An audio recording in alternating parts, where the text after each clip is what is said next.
सभी श्रोताओं का एक बार फिर से स्वागत और हार्दिक अभिनंदन है।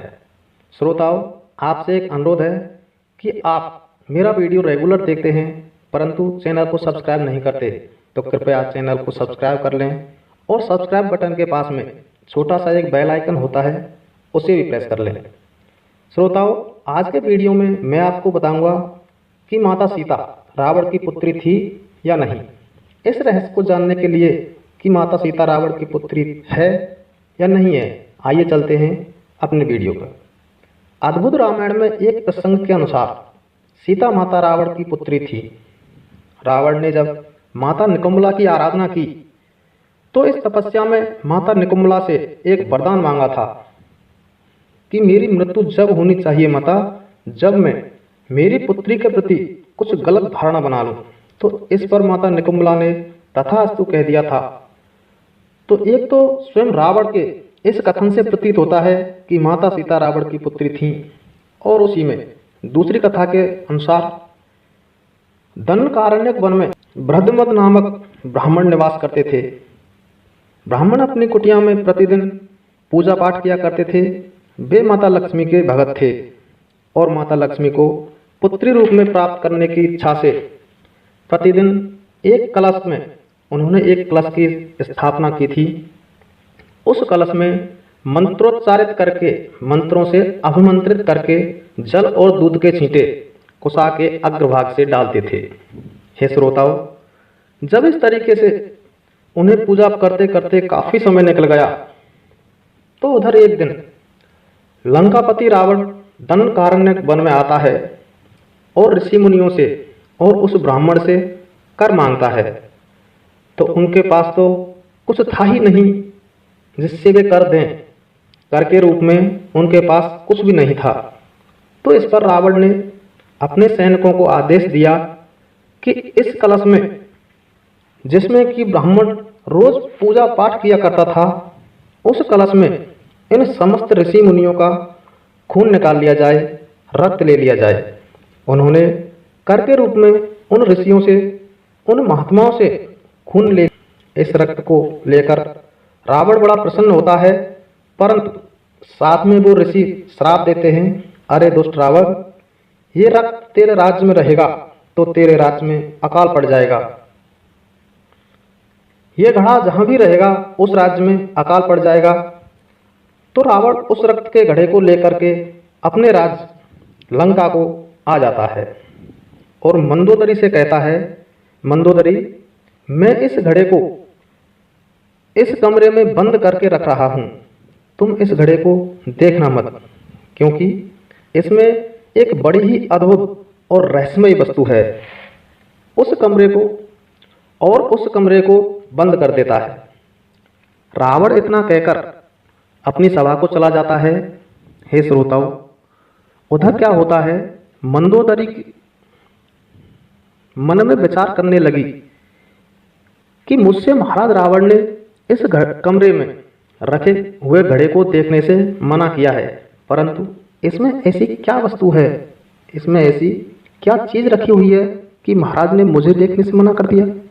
ऐसा विचार करके मंदोदरी उस कमरे को खोल लेती है और कमरे को खोल करके उस घड़े में देखने लगती है। हे श्रोताओं, उस घड़े में महान तपस्वी ऋषियों का रक्त था। वे बड़े ही तेजस्वी व पराक्रमी थे। जैसे ही मंदोदरी ने उस घड़े में देखा और उसको सूंघा तो वह गर्भवती हो गई। गर्भ धारण हो गया उनको। कहीं उस रक्त में से वो एक गिलास पान कर गई, तब गर्भवती रही। तो इस तरीके से मंदोदरी के गर्भ धारण रह जाता है। और मंदोदरी को जब ये पता चलता है कि मैं गर्भवती हो गई हूँ इस घड़े में देखने से या इस रक्त के पान करने से, तो हे श्रोताओं, मंदोदरी बड़ी चिंतित होती है। मन में विचार करने लगती है कि महाराज रावण को इस बात का तनिक भी पता चला कि मैं गर्भवती हूँ तो वो मुझे लंका से निष्कासित कर देंगे और मुझ पर चरित्रहीनता के आरोप भी लगाए जाएंगे। ये सोचकर मंदोदरी ने विचार किया कि इसका कोई उपाय करना चाहिए। तो मंदोदरी ने महाराज रावण को बुलवाया और दासी से कहा, हे दासी, तुम लंकेश रावण को यहाँ मेरे महल में बुला कर ला। जब लंकेश रावण मंदोदरी के पास आता है तो मंदोदरी उसे सहर्ष आसन पर बैठा लेती है और आसन पर बैठने के बाद मंदोदरी रावण से कहने लगी, हे महाराज लंकापति, मैंने आपके बारे में आज एक बात सुनी थी। रावण बोला, कहो क्या बात सुनी थी? मंदोदरी बोली, मैंने यह सुना था कि तुम्हारी गर्जना करने से गर्भ क्षीण हो जाते हैं। रावण बोला, हाँ मंदोदरी, अवश्य हो जाते हैं। तो मंदोदरी बोली, हे नाथ, आप मुझे गर्जना करके बताइए। तो रावण मंदोदरी के कहने से भयानक अट्टहास करता है और भयंकर गर्जना करता है, और उस गर्जना को सुनते ही मंदोदरी का वह गर्भ जिसमें एक पुत्री पल रही थी वो गर्भ क्षीण हो जाता है और वह गर्भ मंदोदरी के शरीर से बाहर आ जाता है। रावण तो गर्जना करके अपनी सभा में चला जाता है, परंतु मंदोदरी उस गर्भ को समेट करके उसका जो मलबा था, जीव द्रव्य था, उसे एकत्रित करके उसी घड़े में वापस डाल देती है। भक्तों, ध्यान से सुनने की बात है। कुछ श्रोता हमारे शंका करेंगे, परंतु इसमें शंका जैसा कुछ नहीं है। इसमें टेस्ट ट्यूब बेबी बन गया, परख नली शिशु जो एक तकनीक होती है, वो तकनीक स्वतः ही विकसित हो गई। जब ईश्वर कुछ करता है तो सब कुछ संभव हो जाता है। तो इसमें टेस्ट ट्यूब बेबी तकनीकी के द्वारा वह गर्भ बड़ा होता है, उसमें गर्भ के जैसा ही माहौल बन गया। हे भक्तों, इधर रावण ने क्या किया, अपने मंत्रियों और राजपुरोहितों से विचार किया कि इस घड़े का क्या किया जाए। तो इस पर उसके मंत्रियों ने सुझाव दिया कि महाराज, हमारी जनकपुरी नरेश जनक से काफ़ी शत्रुता है, तो क्यों ना आप इस घड़े को राजा जनक के बगीचे में गड़वा दें। तो ये सुनकर रावण बड़ा ही प्रसन्न हुआ और उस घड़े को राजा जनक के बगीचे में गड़वा दिया।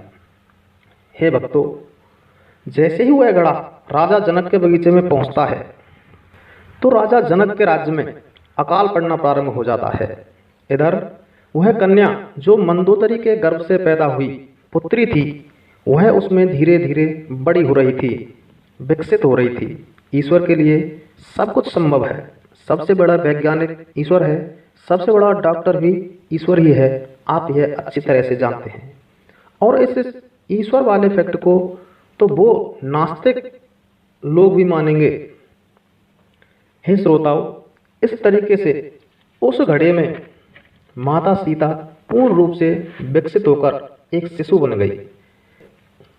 जब राजा जनक के राज्य में अकाल पड़ा तो राजा जनक ने महान विद्वान ऋषि मुनियों और ब्राह्मणों की सभा बुलाई। उस सभा में उन्होंने कहा, हे ऋषि मुनियों, आप ये बताइए कि मेरे राज्य में अकाल पड़ने का क्या कारण है। मैंने ऐसा कोई पाप नहीं किया है। तो इस पर ऋषि मुनियों ने विचार विमर्श करके कहा, हे राजन, इसका एक उपाय है।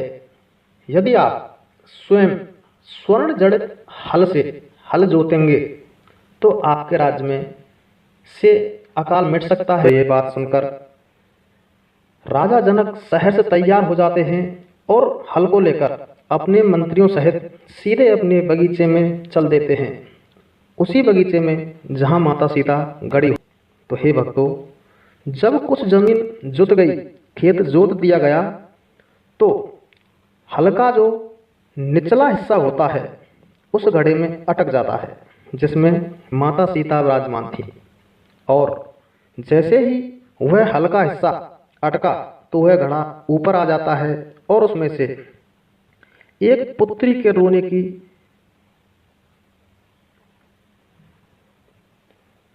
क्रंदन करने की आवाज आती है। यह देखकर के समस्त राजपुरोहितों ने और ब्राह्मणों ने राजा जनक से कहा, हे महाराज, आप इस पुत्री को सहर्ष ग्रहण कीजिए। आप संतान विहीन हैं और आपके कोई पुत्री या पुत्र नहीं है। ये भगवान ने आपको संतान दी है, तो इस पर राजा जनक बड़े प्रसन्न होते हैं और उस पुत्री को सहर्ष ग्रहण कर लेते हैं। और ऋषि महात्माओं ने कहा कि हल्के निचले भाग को सीता कहा जाता है, जो नोक होती है हल्की, उसको सीता कहते हैं, इसलिए इस पुत्री का नाम भी सीता ही होगा। तो इस तरीके से हुआ था माता सीता का जन्म, और महाराज जनक इस पुत्री को अपने घर ले आते हैं और बड़े ही लाड़ प्यार से उसका पालन पोषण करते हैं। तो इस तरीके से श्रोताओं, माता सीता का जन्म हुआ। और मैंने आपको यह भी बताया कि माता सीता कैसे रावण की पुत्री थी, क्योंकि मंदोदरी के गर्भ से जन्म हुआ था उनका, और मंदोदरी रावण की पत्नी थी। तो इस तरीके से सीता रावण की पुत्री थी, और सीता मंदोदरी के गर्भ से जन्मी थी। और उस घड़े में उस भ्रूण को रखा गया था जो अल्प विकसित था, वह बाद में विकसित हो गया और